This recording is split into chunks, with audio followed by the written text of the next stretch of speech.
All right, everybody, welcome back. It's finally football time in Western North Carolina, and we are here with our first episode in 2026 of Inside the Smoky Mountain Conference, presented by Team FYN Sports.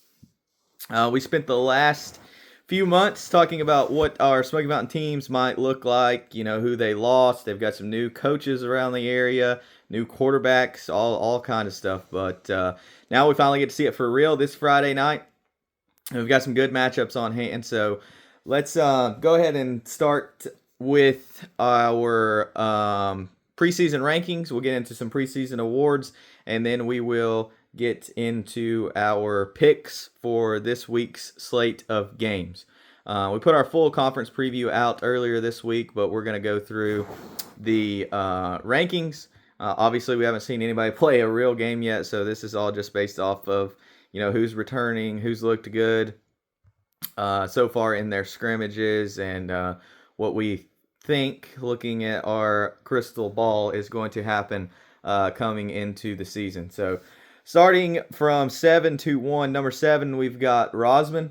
I really do think, though, before we do start talking about this, that 5 through 7 bottom part of this list, the latter part of this list, could definitely be interchangeable. Nobody really expects a lot out of the Tigers this year, and that's kind of what makes them interesting to me. They're one of the more mature teams in the conference. The most experienced Rosman team we've seen in quite a while, with Derek Friend, Cleeman Dodson, Braylon Owen, Zeke Gainey all coming back, and they've got some winnable out-of-conference games on the schedule starting with this week. If they can find a win or two early on, start building some confidence, I think Coach Allen could be leading to the Tigers to their best season really in quite some time. They've got Owen coming to town this week. Owen is a big 26.5-point favorite, but we'll get into our picks for that game in a little bit. But at number 6, we got Hayesville. Hayesville is kind of an anomaly in terms of just how young they are. There's a lot of young teams in the conference, but Hayesville is extremely young. Their JV team is loaded. They're the pick to win the conference in JVs for sure. But Coach McClure elected to keep some of the guys down there who would probably get valuable varsity minutes because he wants them getting as many reps as possible on JV. We saw some growing pains from the Yellow Jackets in their scrimmage versus Union County a few weeks ago, but they've still got some guys who I like Donovan Soto, Lance Coker, who could, make a big splash, and those are some names that you will hear when your team is playing Hayesville. I don't think this is a team built to compete for a conference championship right now, but this year could be very important for the direction that Coach McClure wants this program to be headed, because like I said, they're really young, and the guys they've got on JV, their JV team is really good. But coming in at number 5, got the sneaky Andrews Wildcats. I think they could be a very interesting team, a fun team to watch this year. It's year 2 under Coach Johnson. Bring back 8 starters offensively and 6 defensively from last year's 2-10 team. But the backfield is really interesting with Brady McClellan back at quarterback and Kelby Waldrop back over after putting up some really good numbers last year. Talking to Coach Johnson, he also expects some guys like Fisher Baxter to have a breakout season for him. So just like always though with Andrews, it's a matter of their depth and what happens up front. If the line play works out for Andrews the way they want it to, and they've got some in their scrimmage versus Fannin, there was a few guys on that line that were very impressive. So if that works out for them the way they want it to, they've got an opportunity to set the tone, for what kind of program Coach Johnson wants this year, and they've got an opportunity to set the tone very early with Madison coming to town Friday night. Moving on to number 4. Number 4, our 4th team is Swain. And Swain is the hardest team, one of the hardest teams in the conference for me to figure out going into week 1. Scott Riley taking over as head coach. Really interested to see what that offense looks like with him coming from Cleveland to Bryson City. Could be an offense that Bryson City is not used to seeing at all if it's anything like what he was running in Cleveland. But they did lose a lot of offensive production from last season, but they'll have to have, Kirkland and Caden Sawyer and Colton Schuler really step up. Aiden Smiley, one of those guys on defense, because you've got to replace Drew Skaggs and Trent Jones. That's not going to be easy. With them, I've got them at the 4 spot because there's just a lot that we don't know. But I'm very interested in seeing what Coach Riley brings to the table with some changes in staff and some changes in, what kind of offense is going to be ran over there. But coming in at number 3, we've got Cherokee. Number 3 is the 3rd spot is where it really gets interesting to me. In the written article, I called them a kind of a wild card team, but obviously at this point that's what all of our Smoky Mountain Conference teams are, is wild cards. But I still think that's the best way to describe Cherokee at this point. New head coach. Nobody's really put a ton of faith in Cherokee the last few years, kind of especially after what we've seen from them in the interview. Later, when we talk to Coach Geyer, he touches on it. In the past couple years, when things get tough for Cherokee, they haven't shown a lot of tenacity and a lot of fighting through adversity. But I think they're really going to turn some heads this fall. I mean, they've got Kingston Welch, our offensive player of the year. He's the offensive player of the year for a reason. Pair him with Dawson Panther at quarterback, Noah Waddy. And then defensively, Levi Tramper and Draylon Ledford. And Draylon Ledford, who you could make an argument for as preseason lineman of the year, along with Zaylen Taylor. And, they just have a lot of guys. And just like I said in the preview, with the way Cherokee's non-conference schedule works out, don't be shocked if you look up and Cherokee is 5-1 when they head to Murphy for their second conference game of the season. But ultimately, it comes down to Friday night. We'll find out, kind of what to expect from them on the road at North Buncombe. But as a whole, from what I saw going to Cherokee's practices, seeing them hit, they're a lot more physical than they have been in the past. They got a lot more energy than they have. So I think 3 is a good spot for them right now. They don't have a lot of expectations except for the ones that they've set for themselves. And that is a really good place to be for them. Coming in at number 2, we've got Robbinsville. And, I mean, it's the same story with Robbinsville as always. Stop me if you've heard this before. Graduate a bunch of kids, a lot of seniors, a lot of playmakers, but still somehow in a school as small as they are, they've got another group ready to go. They lost 11 seniors from a team that played for a state championship last year, Western Regional champions, but I still think they're 100% capable of getting back to the state championship again and ultimately avenging that loss and coming away with the win this year. But that's much further on down the line. Benton Gibby, Cam Allison, Elijah Kirkland give them a lot of returning production in the backfield. I think you're going to see number 8, Raylan Blevins, take over Luke Lovin's spot at quarterback. And then as far as, route runners, Tucker Jones, Eli Lambert, 2 more names that I think could make some noise for this Robbinsville offense that has definitely come into a new age with new head coach Lucas Ford. Defensively, they've got some dudes too. Braden Lane, Samuel Wachacha, Elijah Kirkland, Benton Gibby, Christian Kohler, Luke Green. There's a lot there. I do think talking to some of the coaches and seeing some of the scrimmage, a guy to keep an eye on is Braden Lane. I think he's a guy who could be in the Defensive Player of the Year conversation by the end of the season. They do have a really interesting test coming right out of the gate going to Tuscola, but as we know, non-conference games don't really matter as far as what you do. People always talk about 2 different seasons, the first half of the season, the non-conference schedule, and then the real season starts when you start with the conference play. But That leaves number one, and until somebody knocks them off, I've got Murphy back to back Smoky Mountain Conference champions. They were playing for a state title last year against Tarboro, just like Robbinsville. Reload, not rebuild. Even though they graduated 15 seniors, including 10 starters, and they've got a lot of holes to fill, they've still got Cameron Clem and Michael Brown and Blake Davis, an absolutely loaded backfield. You're going to see Peyton Bain take over under center. He's got a hose of an arm, and obviously that gives them an opportunity to stretch the field if they need to. But with that loaded backfield with Brown and Davis and Clem, that's don't expect the ball to go in the air very much. Defensively, though, 5 of their 6 leading tacklers are gone.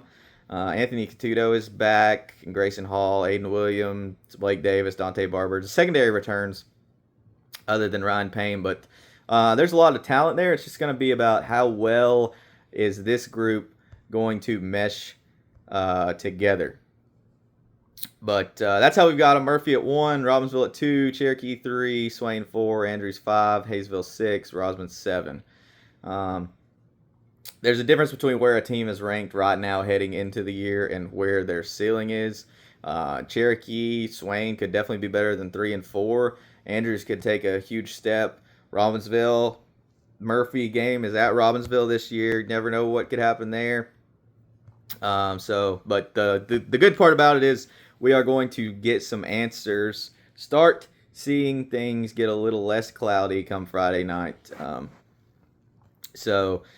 Let's before we talk about the games Friday night, though, let's talk about our players of the year, our preseason player awards. Obviously, we talked about some of them in the rankings, but Cameron Clem, senior running back at Murphy, won the award last season as a junior. Back to try to win it again. He's a huge part of what Murphy does. In the playoffs last year, he was unstoppable pretty much.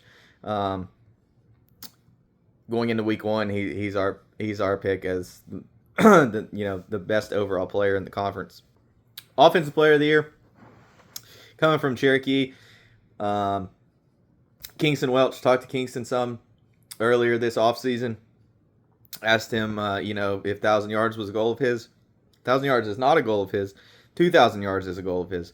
And if he has the type of season that he's wanting to, and that his coaches and teammates and he himself and myself included, think that he's going to have, then Cherokee's really going to turn some heads this year. Defensively, we're going with Benton Gibby from Robbinsville. Only a junior, but we saw what he's capable of last year. He's the leading returning tackler from Robbinsville. He flies around all over the field. He's kind of a smaller framed guy, but he is very, very good at getting his hat to the ball. Lineman of the year, Jude Pinkerton, especially with Murphy replacing as many guys as they are on the line. Having an experienced guy like Pinkerton up front is going to be huge for them.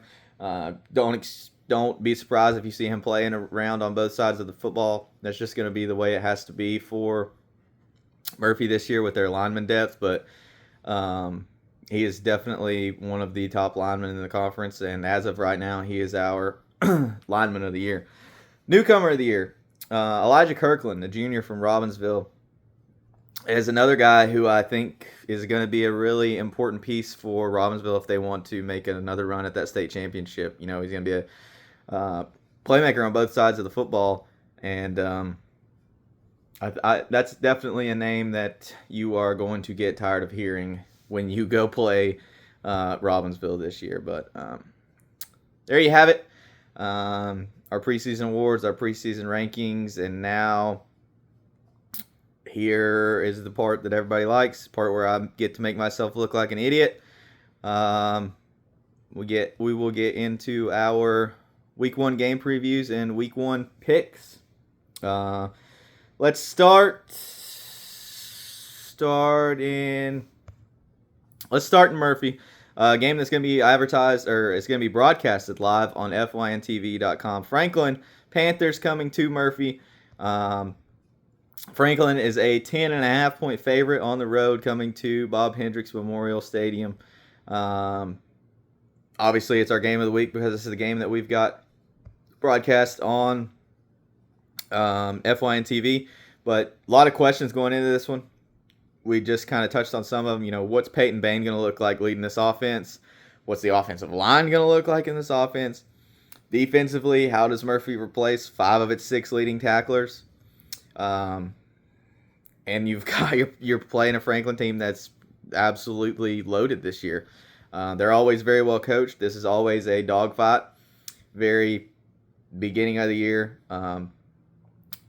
It's always a pretty close game, and even when it's not, it's always a fun game to watch. So I don't know. I think that line's pretty close to being right. That 10.5 point favorite for Franklin. I think Franklin wins this football game, even coming to Murphy. We'll see how much they're able to win by, or if Murphy's able to knock them off. But I think there's too many question marks right now. It's another thing where you talk about, this point in the year, obviously you're not playing at your ceiling, and if these two teams played 10 games into the year, my opinions might change. But I think right now, I think Murphy's just got too many question marks coming into this one for me to pick them to win this game. But I do think it'll be a good one. Tune in to fyntv.com, YouTube, Facebook. We will have that game broadcast live. But moving on to the next one, another close one in terms of the spread. Cherokee at North Buncombe. One of the more interesting games on the schedule this week. Cherokee goes to North Buncombe as a 3.5 point favorite. If we're going to have Cherokee at number 3 and have as much faith in them as we have going into this year, I think they cover that spread. I think they win this football game. Kingston Welch, Noah Waddy, the defense, the expectations, TC Geyer taking over this thing, the expectations that he and his staff have put on this team. It's our first opportunity to see if Cherokee is ready to take that next step. And we caught up with Coach TC Geyer this week, asked him, about his game planning for North Buncombe and what he expects to see out of his team on Friday night. So let's take a quick minute and watch that interview. Coach, how has fall been? You've got some scrimmages under your belt. You've seen guys in pads. You liking what you've seen so far out of your crew? Absolutely. We started off our first scrimmage, went up to Chucky Dope, Tennessee, got some good work with them. And then last week went up to Madison and, really were able to see a lot more of our, stuff we want to do, our first string guys, the backups that we really want to see a lot of. And, excitement's been great. Guys have officially bought in. It feels like, they're pushing each other and, just overall can't complain with what we have seen and, just what we've experienced in the first 2 scrimmages. So first game this Friday on the road at North Buncombe. First game for you as head coach of the Braves Friday. First off, how are you feeling about Friday night for yourself? Honestly, I'm feeling I'm feeling better than I have previous years. It's a blessing to be able, to have the staff that I do that, really put in the work that they have, just to make sure that we look good as a whole. Takes a lot of worry and stress off of my plates, a lot of sleepless nights that, we can now get a couple hours of rest because, the work that they're putting in. But we feel good about our chances Friday. North Buncombe's a quality team. Coach Hines over there does a good job with those guys, and they got a running back who he's good. He's a hard runner. Doesn't go down very easily. So we're gonna have to be able to contain him and stop him, and that's something that we feel like one of our strong suits this year is definitely our guys up front. So we feel like, if those guys up front can get going, we can definitely do what we need to do to come out victorious Friday night.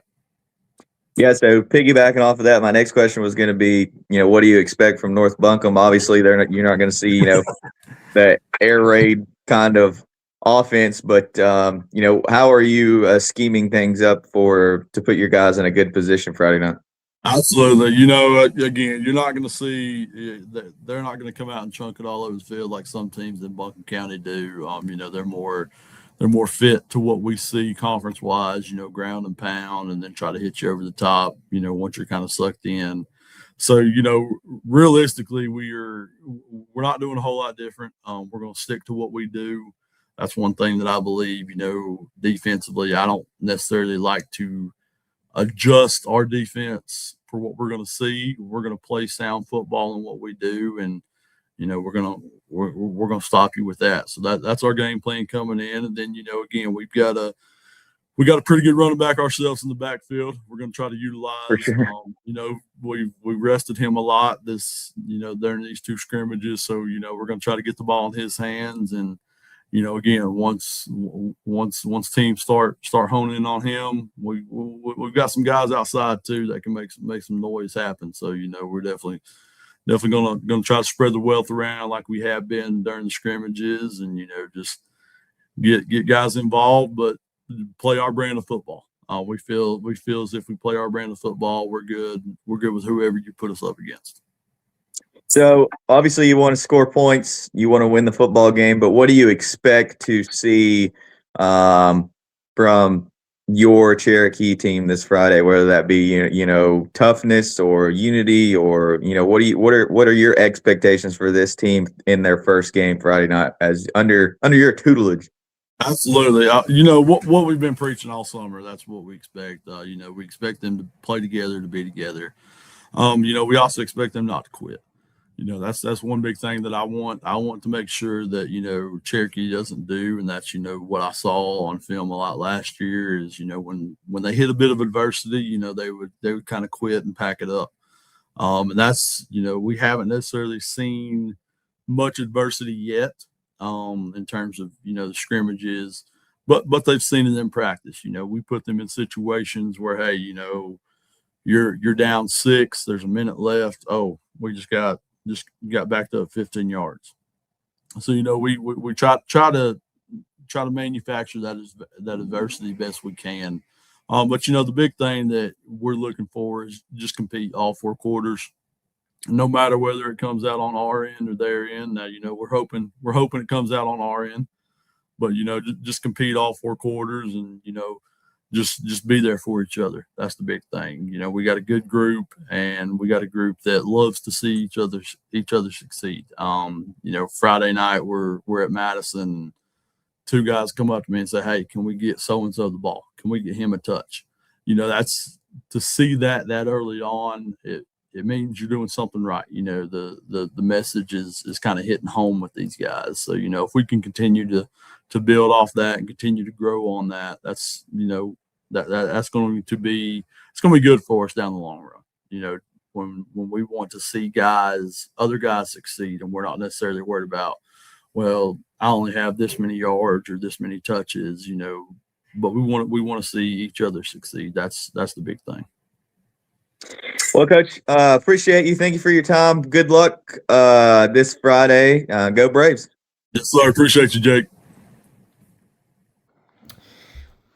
All right, so there's Coach Geyer's thoughts, and his thoughts just made me believe in Cherokee even more. This is one of those things where if Cherokee goes on the road, gets a convincing win against North Buncombe, you're going to start seeing people pay a little bit closer attention to what's happening in Cherokee. But I do think they go take this victory on the road in North Buncombe. Moving on. Robbinsville at Tuscola. Robbinsville a 5.5-point favorite. Another really interesting road game as the Black Knights go on to take on the Mountaineers. But let's hear from head coach of the Black Knights, Lucas Ford, really quick. All right, Coach Ford, walk us through this past Friday's scrimmage versus Irwin. I know you've got a young team and you guys get to put the pads on for the first time. How'd it go Friday night? I thought our kids competed very well. I told them all week when we were leaving Swain on Saturday after the 2-team scrimmage with North Henderson and Princeton that the measuring stick was going to be how much we can improve from Saturday to Friday, and we were very pleased with the improvement that our guys showed, and we feel like that this group's going to be like that each week for a while. Very young, very green, so hopefully the improvement keeps continuing. So I told our coaches this could be one of the more rewarding years that we have as coaches, just seeing that improvement. You don't always see that on varsity, but this year I think we'll see that, and got a great group of kids that try real hard. This Friday night, first game of the 2026 season at Tuscola. What are you expecting from your team, and what are you expecting from Tuscola? Well, the Tuscola expectations a little bit different than what we were looking at last year. I think last year we went back and watched the film, 50-something pass plays I think they ran, and I think after that game, midway through the season at some point, I think they kind of switched up their trajectory and how they wanted to run their offense and started being more of a run-oriented team. Well coached. I know they've got a receiver that they've moved to quarterback. They had a really good running back and linebacker last year, the Trantham kid, come back. So a little bit different animal than what we've seen last year with them. But, and like you said, you asked about our guys, and that's what it's more about. More about our guys still this point right now in the season. And I really like where we're at. I think this will be a dogfight Friday night. Hopefully we can go up there and make a few mistakes, take care of the football, make a few plays, and come away with the win. Who has impressed you so far this summer? Maybe a name that, that hasn't been talked about on social media or covered by the media outlets? We got a good junior class that very athletic, and one name in that group that kind of gets overshadowed sometimes is Elijah Kirkland. Elijah Kirkland's a kid that's a junior, outside linebacker and running back for us. Very natural runner. Sees holes as they're happening or before they happen, makes cuts. Eli Lambert's had a great go of it the first part of this year, had a good year for us last year. Another under-the-radar kind of kid that can absolutely fly. Kid is fast.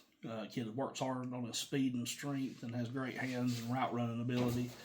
He didn't scrimmage with us Friday. We held him out because he had a little hamstring tweak. But those two kids are pretty dang good. And then we got some linemen up front that don't get talked about hardly at all because they're so young right now. And up front, I'll just call those guys out. On the offense, you got Landon Rose at center. Our two guards are Christian Kohler and Landon Pollard. And our two tackles are Brian Hernandez and Anthony Odom. Then you got on the other side of the ball up front, Cullen Rose, Landon Eddings. He's coming along. We're excited about him, getting him here and having him part of the team. He's 6'4.5", 280 pounds. He's a stud and very strong. But those guys up front, they make a difference for us. Luke Green, a tight end, very selfless kids this year. So they've had to move some spots. Christian Kohler, Levi, Luke, all three seniors had to move down into the line from running back or tight end or whatever they were playing, and did that with no problem, no issue, don't complain. So pretty good kids. Last year you had great fan support. Are you, expecting the same thing, even though you're going on the road this week, Tuscola? Yeah, we do. We need the same thing. We need to. I know Tuscola is proud of their football team, but I don't know that they've seen the pride that our community can put into it. And hopefully we go over there. Our community shows up, packs the stands for our guys. You need something to do on Friday night. It's going to be a good football game. A great atmosphere. Come out and support the Black Knights. These kids really feed off that. And I will say that we've opened up the feeding schedule and stuff for the team this year, and thank you to our community that's starting to fill up quick. So any and all are welcome. We appreciate it. All right, Coach. Well, thank you. Go Knights. Go Knights. Love talking to Coach Ford. We will always try to have him on the show as every week as much as possible, as much as he's willing to. I think this is a chance for the Black Knights to make a statement here. If they're able to go on the road after replacing 11 seniors, breaking in a new quarterback, go to Waynesville, play a bigger school, and win this football game, that's a big statement for them coming out of the gates. And I do think they have they're going to have an opportunity to win this game late. I think they are going to put themselves in position to win this football game. And I think ultimately they will win this football game. I think Robbinsville starts out the season 1-0, comes out, makes a big statement. I know also the Black Knights are worried about their front line as much as they lost offensively, their offensive line. But I think this is a good opportunity for them to come out and really show, what they're made of this season. And I think they come away with a win. Hayesville at Towns County. Towns County is a 3.5-point favorite as the Yellow Jackets make the short trip across the state line to play the Indians. It's a good rivalry game. Two schools really close together. We talked about the youth for Hayesville, but this is going to give us a good early indication of where Hayesville is at right now. If the youth is a little further along than we think, then Hayesville could absolutely go across the state line and win this football game. But if they're still going through those growing pains, then this could be a Towns County victory. And I think that with as early in the season as it is, I think we're going to see the Indians come away with a victory here. But every week for this Hayesville team is going to be a learning opportunity. And I think they're going to be able to put some good things together in this one and learn from a few of their mistakes moving forward. Owen at Rosman. This is the biggest spread of the evening Friday night. 26.5-point favorite. Obviously, Rosman has a big challenge in terms of, what the computer is expecting them to face. Obviously, I think this is an experienced Rosman team. We talked about that. It'll just be, can they figure out a way to move the football and not stall out? Can they hold on to the ball? Can they keep from punting, keep the ball out of Owen's hands? I think obviously all these games, I sound like a broken record, but obviously all these games are going to tell you a lot about the kind of team you're going to get heading into this year. But there's no way Owen wins this game by 26.5 points. I do think Owen wins this game, but I think it's much closer, maybe 28-17, something like that. But with the experience Rosman has, I think they're going to be competitive in games that people do not expect them to be competitive in. Lastly, Madison at Andrews. Madison, a 13.5-point favorite. This game is in Valleytown. It's a pretty big game for Andrews in year 2 of Coach Johnson. 8 starters back offensively, 6 defensively, opening the season at home. You got the pieces, I think. I know that the score wasn't great in the scrimmage against Fannin, but I do think it pointed you in the right direction for Andrews. If Andrews is within if Andrews is within 7 to 10 points heading into the second half of this one, I think then they'll come away with a victory. If they're leading or they're down by less than a score, one score or less, then it's really going to be it's going to be Andrews' game to lose. I think, and I think Andrews is going to win this and pull off the biggest upset of the night in terms of the spread as a 13.5-point underdog. But 3 things to watch heading into Friday night. Let's see if Murphy still looks like Murphy, replacing 10 starters, but plenty of talent coming back. Let's see what they look like. They looked great last year in the opener against against Franklin. But this is a much different Franklin team. I think if you talk to anybody that knows anything about what's going on in the area, Franklin's probably the top team in Western North Carolina. So if Murphy's able to keep this within a score or keep it from getting ugly, then I think, that's going to be a win for them. Number 2, interesting to see what Cherokee and Robbinsville are able to do on the road. Both teams are favored. Both have a chance to make an early statement. It'll be interesting to see who goes on the road and takes care of business. Number 3 is going to be who's going to be the team that surprises us. Is it going to be Murphy beating Franklin keeping pace with Franklin is going to be Andrews. Coming in, making a statement against Madison. There's going to be Hayesville's young guys being further along than we think and upsetting Towns County. Or, there's a lot of things that could go wrong for a lot of these teams in this week. But there's a lot of things that could go right and a lot of ways for these teams to make a statement on Friday night. I think this is going to be a very competitive year in the Smoky Mountain Conference, one of the more competitive years we've seen in a long time.